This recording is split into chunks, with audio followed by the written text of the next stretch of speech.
কনকনে শীতের সকালে আমরা ড্রেস ফ্রেস পরে বেরিয়ে পড়েছিলাম বাপের বাড়ি যাওয়ার উদ্দেশ্যে। আর ওইদিকে দেখো আমার ভাই সাইকেল নিয়ে পিছু পিছুই আসছে। আর অনেক দিন বাদে তোমার দাদাভাই আমাকে নিয়ে বাপের বাড়ি যাচ্ছে, মানে সাইকেলে করে। এমনি সময় আমি একাই আসি, এদিকে দেখো ও আবার কাজে চলে যাবে। আর আমার পিছনে দৃশ্যটা দেখো, জাস্ট ওয়াও। যাবে চলো চলো চলো চলো চলো চলো যাও। চলো কিছু খেয়ে দিয়ে যাবে। দেরি হয়ে গেছে, সময় নেই। অনেকক্ষণ বার হয়েছি, চলে যাচ্ছি।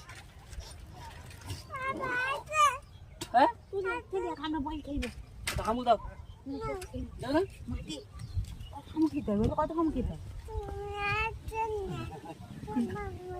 এদিকে শোনো মা ওর বাবাকে ছাড়তে তো কিছুতেই রাজি নয়, খালি বলছে বাবা তুমি আসো, বাবা তুমি থাকো, কিন্তু কাজে না গেলেই নয়। এটা ছিল আমার মা, সোনাকে কোলে নিয়ে দাঁড়িয়ে আছে। তাতে ভাই করো, তাতে ভাই করো। কোনো রকমে বুঝিয়ে সুঝিয়ে আমরা ঘরে চলে আসলাম। আর এদিকে আমার ভাই নেমে পড়েছে ফুল পাড়তে, কারণ ও হচ্ছে ঠাকুরকে পুজো দেবে। আমাদের একই গাছে লাল হলুদ দু রকমেরই ফুল ফোটে, কি সুন্দর তাই না?